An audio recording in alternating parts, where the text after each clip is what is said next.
ดีใจจ้าฝนตกวันนี้ฝนตกนะจ้าขอบคุณฝนขอบคุณฝนจ้า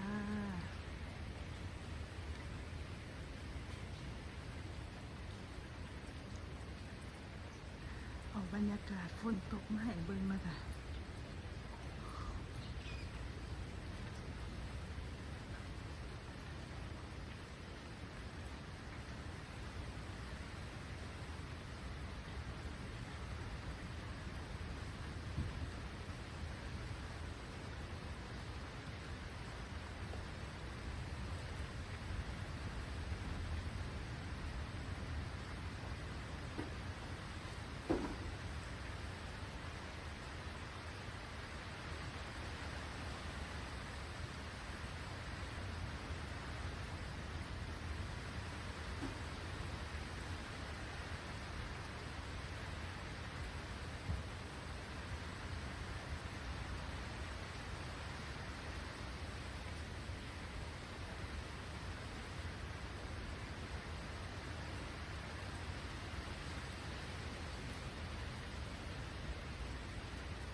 บรรยากาศฝนตก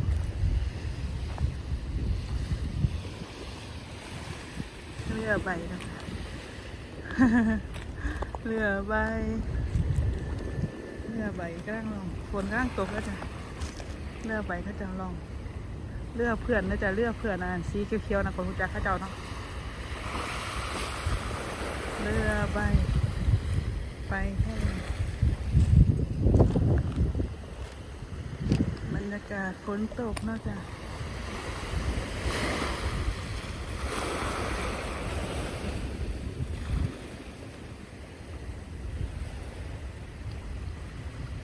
ข้าเจ้าไปเที่ยวมา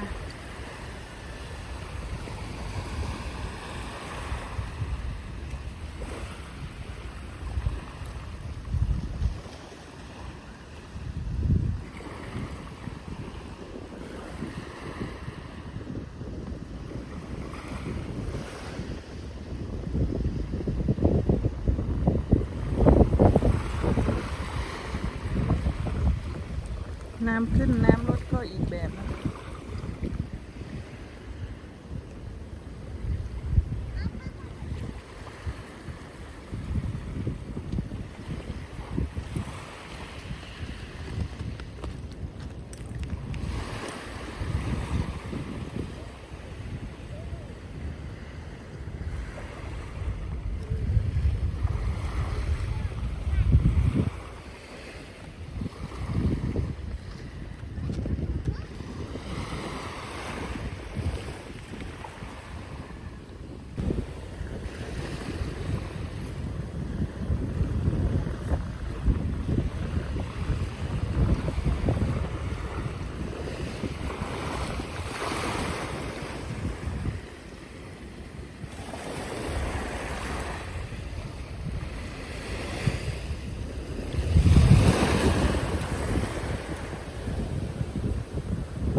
ฝนตกลิ้นแล้วจ้าไปแล้วเด้อค่ะสวัสดีค่ะ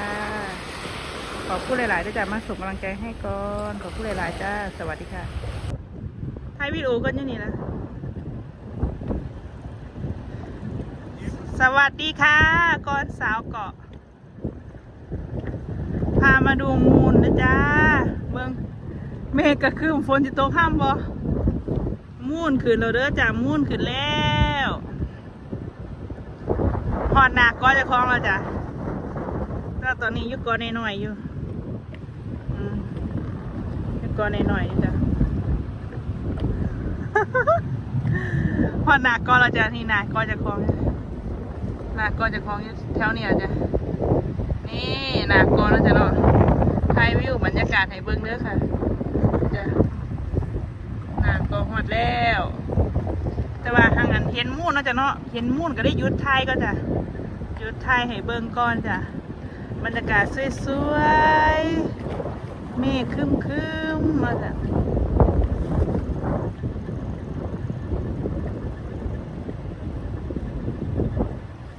สวยงามตามท้องเรี่ยงฝึ่งเขามาจ้ะนี่ฝึ่งเขามาจากในเมือง